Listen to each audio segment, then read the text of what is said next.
Assalamualaikum warahmatullahi wabarakatuh. Perkenalkan saya Gita Tiara Dewi, salah seorang staf pengajar di Fakultas Kedokteran Universitas Padjadjaran Bandung.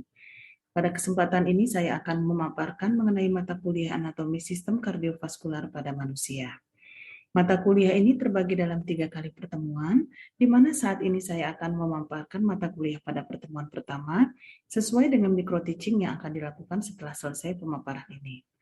Penjelasan yang saya sampaikan meliputi delivery, interaction, dan assessment sesuai dengan rencana pembelajaran semester atau RPS yang telah disusun.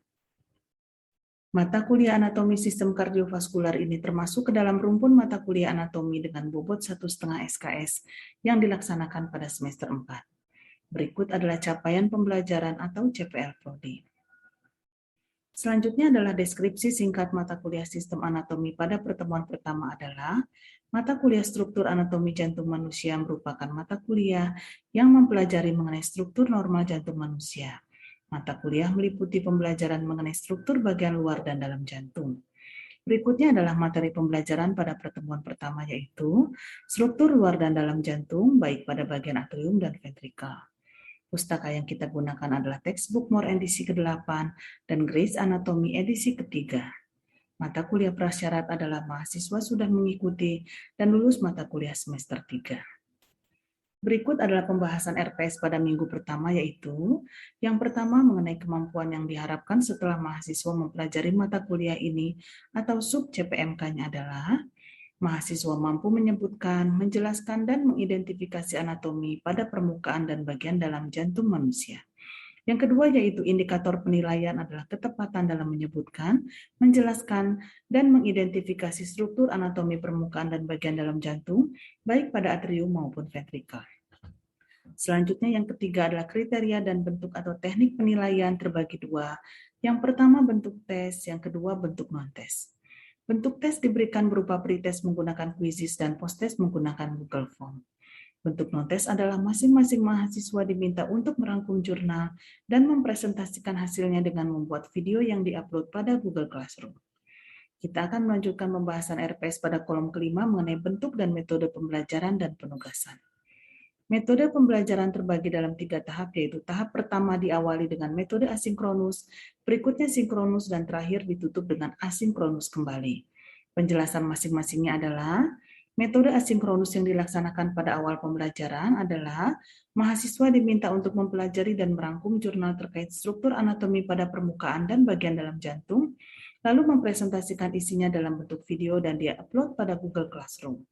Lalu selanjutnya mahasiswa juga diminta untuk melihat video mengenai struktur anatomi jantung dari YouTube, terutama video yang memperlihatkan preparat asli atau kadaver jantung. Tahap kedua dilaksanakan dengan metode sinkronus, yaitu sesi praktikum melalui Google Meet selama 150 menit, di mana mahasiswa akan mendapatkan pretest menggunakan quizzes. Setelah itu dilanjutkan dengan presentasi dosen dan selanjutnya terdapat sesi diskusi, di mana mahasiswa terbagi dalam kelompok-kelompok kecil breakout room pada Google Meet. Sesi ini menggunakan panduan lab manual yang telah mereka dapat 1 minggu sebelumnya. Tahap terakhir atau yang ketiga adalah sesi asinkronus kembali, yaitu mahasiswa mendapatkan post-test menggunakan Google Form. Kolom berikutnya yaitu kolom ke-6 mengenai pustaka yang digunakan sama seperti pustaka yang disebut sebelumnya. Kolom terakhir yaitu ke-7 yaitu bobot penilaian pada minggu pertama adalah 40%.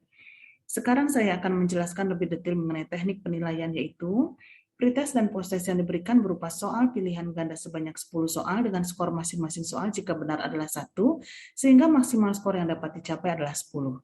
Untuk non-tes berupa presentasi jurnal terdapat 5 aspek penilaian dari 2 jurnal dengan total maksimal skor adalah 10.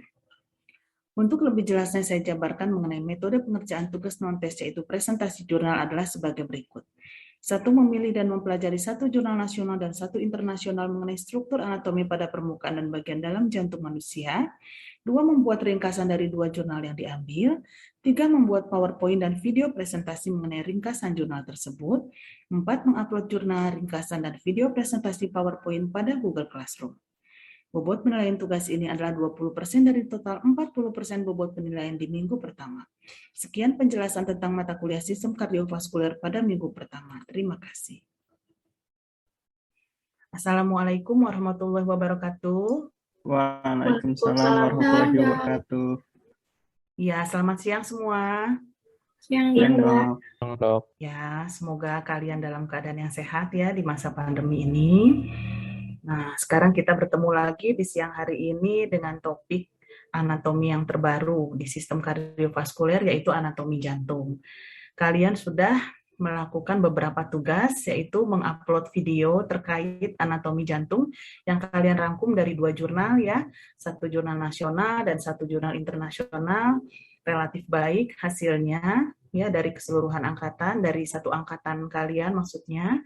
Lalu kalian juga sudah melihat video-video yang berisikan anatomi jantung dengan tampilan kadaver, bukan ilustrasi ya, dengan kadaver atau mungkin asli. Nah, kalian juga sudah pretest tadi ya menggunakan aplikasi Quizzes. Syukur nilai kalian bagus-bagus, terutama Acim ya. Selamat, Acim nilainya 100, dipertahankan. Baik, dok. Iya, ya. Semoga ini nilai yang baik menggambarkan bahwa kalian pemahamannya sudah lumayan cukup ya, tapi tetap kita ada praktikum. Dengan ini sekarang saya akan membahas beberapa struktur yang biasanya disalahartikan ya. Mungkin kalian membaca di MOR seperti apa, tapi masih tetap bertanya biasanya ke dosen-dosen anatomi, apa sih maksudnya? Jadi kita bahas beberapa di sini. Oke, rules-nya ya, tetap untuk Zoom diharapkan kalian bisa on cam, sinyalnya baik. Kalau memang kurang mendukung sinyalnya bisa izin ke saya dulu untuk sementara off cam. Kalau mau ke belakang atau ada hal urgent juga bisa izin ya, silahkan. Nah, ini juga bukan lecture ya, saya hanya memberikan beberapa penyamaan persepsi saja.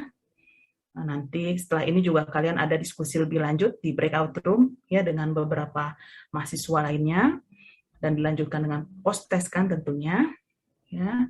Nah, ini juga saya ingin mengingatkan kalian bahwa di masa pandemi ini kalian lebih banyaknya dengan laptop ya, tidak turun langsung ke lapangan, ke lab atau skills lab, tapi saya harap tetap ya angkatan-angkatan ini kalian semua di Unpad atau dimanapun semua mahasiswa terutama kalian bisa tetap profesionalisme, bisa tetap menjadi mahasiswa atau nanti dokter yang tangguh. Ya, saya doakan menjadi dokter yang baik. Oke, kita masuk ke pertanyaan pertama. Coba ini sudah ada di pretest juga. Silakan siapa yang bisa menjawab apa perbedaan struktur antara atrium dengan ventrikel? Izin menjawab, dok. Nama saya Hilmi Arsena Kanugroho. Iya, Mungkin Hilmi untuk silakan. perbedaan struktur antara atrium dan ventricle dari besar ruangnya, atrium itu lebih kecil dibandingkan ventricle. Lalu untuk dinding ototnya juga, di mana atrium itu lebih tipis dibandingkan dinding otot di ventricle. Oke, sudah Mungkin cukup segitu, dok. lengkap. Ya, ditambah lagi ada apa nih? Mungkin ada yang tahu ya. Jadi Boleh, strukturnya itu ya. Ya, boleh dok, saya Joakim mau izin menjawab. Mungkin Iya. struktur internalnya itu untuk atrium ada pectinate muscle dan untuk yang di ventricle struktur internalnya itu terdiri dari crista terminalis dok. Oke, ya. Crista trabecular. Ya. Eh, trabekula ya, trabekula karni. Oke, bagus Acim ya. Kita sekarang masuk aja ke slide pertama ya, ini preview aja, yaitu kalian bisa lihat tangan yang memegang jantungnya ya. Jadi kira-kira seperti itulah ukuran jantung kita ya sebagai orang dewasa, seukuran kepalan tangan dengan berat bervariasi tergantung jenis kelamin antara 250 sampai 350 gram ya, kalian sudah tahu. Dan chambersnya juga pastinya itu sudah sering diulang saat SMA. Ya, ada 4 chambers. Di sini terlihat batasnya yaitu AV dan IV groove. Ya, AV itu atrioventrikular. Jadi di antara atrium dengan ventricle ya, ada ini groove-nya. Lalu IV groove yaitu interventricular groove ya, itu memisahkan keempat chamber ya. Lalu berikutnya yang dimaksud suction dan pump blood di sini, biasanya atrium itu sebagai suction yang menyedot darah dan akan dipumpakan ke ventricle untuk disalurkan ke area selanjutnya. Seperti ini, jadi tidak bersamaan keempat chamber itu memompa darah, tetapi atrium terlebih dahulu, baru berikutnya ventricle. Ya. Nah, ini ada yang bisa jawab nggak? apa sih bagian eksternal yang mencirikan atrium itu. Kalau kalian nanti ada kesempatannya ke Jatinangor ya, pada bagian depan kalau kita mau cari atrium sama ventricle lebih mudah. Untuk atriumnya ada apa ya, pada bagian belakang juga ada apa. Siapa yang bisa membantu? Izin menjawab, Dok. Nama saya Siapa? Putri Alim. Oke. Jadi untuk permukaan dilihat dari anteriornya itu terdapat auricle, Dok. Sedangkan apabila dilihat dari posteriornya terlihat coronary sinus, Dok. Oh iya, bagus ya, coronary sinus sebagai batas dan juga ada 4 pulmonary vein. Oke, sip. Selanjutnya auricle tadi sudah tahu yang berbentuk seperti telinga ya, yang nomor 11. Nah, ada yang bisa membedakan pectinate muscle dengan sinus venosus? Yang mana yang kasar, yang mana yang halus? Saya boleh, Dok. Ya, mungkin Putri kalau Aisyah. pectinate muscle itu yang kasarnya ya, Dok. Karena ada banyak ototnya. Terus letaknya di anterior, ada di atrium kanan dan juga kiri. Kalau yang sinus venosus mungkin yang lebih halus, letaknya di posterior, terus terdapat superior sama inferior vena cava, bukan? Lengkap sekali ya. Terima kasih. Semoga pemahaman yang lainnya pun sama ya. Untuk Putri Aisyah bagus, lengkap. Semua juga bagus ya di grup ini. Nah, sekarang ada yang tahu nggak, ini suka banyak kalimat definisi dimornya mungkin membingungkan ya untuk kebanyakan orang. Tapi ada yang sudah bisa memahami tidak apa yang dimaksud terminalis ini, baik sulcus maupun krista? Ada nggak ya? Saya izin menjawab, Dok. Saya ya, coba Hilmi ya. Kalau misalnya untuk sulcus terminalis dan crista terminalis itu adalah sebuah penghubung gitu di antara yang ada di atrium antara pectinate muscle dan juga venosus tadi, dan juga sinus venosus tadi. Ya, jadi area penghubung yang lebih tepatnya area penghubung antara dua permukaan pada atrium tadi, yaitu pectinate muscle di depan yang belakang. Kan nggak mungkin kalau tidak ada connecting, tidak ada jahitannya ya. Nah, itulah istilahnya ya.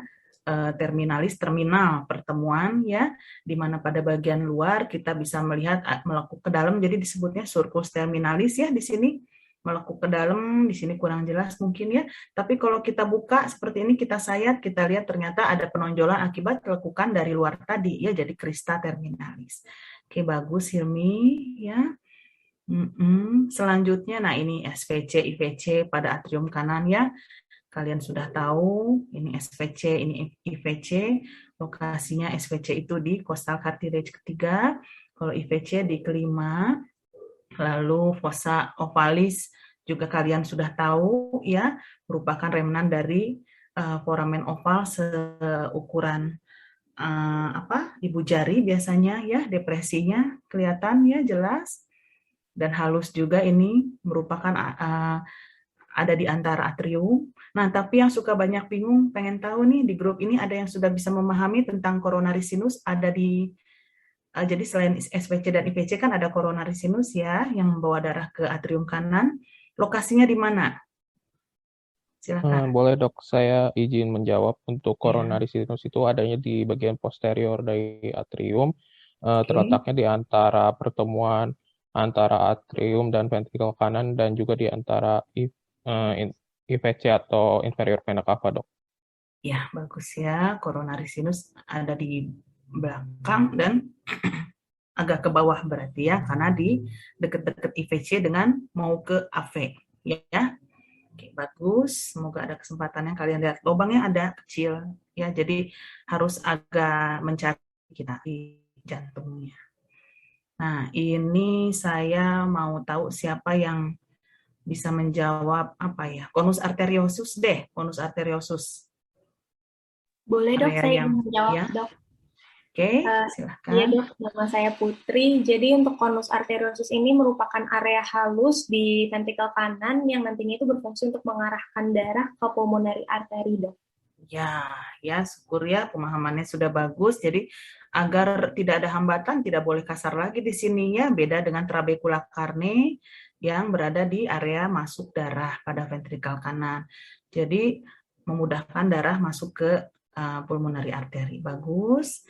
Nah, antara area yang halus dengan kasar ada supraventricular crest ya. Di sini harusnya ada bumbungan lebih menaik sedikit ya. Nah, lalu ini apa? Mengenai tricuspid orifice dan valve adanya pada level 4 sampai 5 ICS ya. Dan ini dilingkupi oleh fibrous ring ya. Nanti kalian belajar juga di pertemuan kedua tentang fibrous ring. Nah, di sini saya mau tanya tentang tendinous cords. Ada yang bisa menjelaskan? Saya boleh, Dok. Nama saya Putri Aisyah. Mungkin ya, Putri. Untuk tendinous cord ini kayak tali gitu ya, Dok, untuk menghubungkan tutupnya sama papillary muscle-nya. Ya, betul ya. Jadi harus ada tali yang menghubungkan sehingga kinerja otot atau papillary muscle bisa menutup atau membuka kuspit atau pintunya ya, sehingga darah bisa masuk dan keluar ya. Oke. Nah, cords-nya itu yang warna apa? Yang putih itu, Dok. Oke, yang putih ya, tepat. Nah, lalu ada septomarginal trabecula ya. Itu area yang disebut moderator band office, nama lainnya khas pada ventrikel kanan ya. Nanti kalian belajar juga pada sistem konduksi jantung. Lalu pulmonary valve tentunya kalian tahu ya. Seperti aortic valve, dia tidak ada kordanya, tidak ada yang putih-putih seperti ini. Membuka atau menutupnya otomatis dengan tekanan aliran darah. Oke, sekarang saya mau tahu aja kekhasan perbedaan left dengan right atrium. Mungkin tadi di pertanyaan awal, satu aja. Saya izin menjawab, Dok Putri Alia. Ya. Jadi dok, kalau misalkan sepemahaman saya untuk atrium kiri pada sinus venorumnya itu terdapat 4 pulmonary vein, Dok. Sedangkan kalau kalau di atrium kanannya itu hanya 2 vein, yaitu inferior vena cava dan superior vena cava, Dok. Ya, ada coronary sinus, tapi itu masih di posterior juga sih, memang ya. Itu jadi bisa juga termasuk pembuluh yang ada di atrium kanan yang ada di daerah sinus venosus juga ya. Oke, bagus. Nah, selanjutnya, ini tentang left ventricle. Bedanya dengan right ventricle apa ya? Yang paling menonjol yang bisa kita lihat langsung dari luar? Izin menjawab, Dok. Saya Hilmi, Dok. Untuk pembedaannya itu di mana dia itu trabecula karnanya itu dinding ototnya itu dia 2-3 kali lebih tebal, lalu juga terdapat katup mitral itu berupa bicuspid. Ya, bicuspid. Sedangkan kalau pada right ventricle tricuspid ya. Ya. Tetap ada tendinous cords, papillary muscle ya, dan ada katup aortiknya ya. Oke, nah sekarang yang terakhir nih. Jadi kesimpulannya perbedaan atrium kanan kiri apa?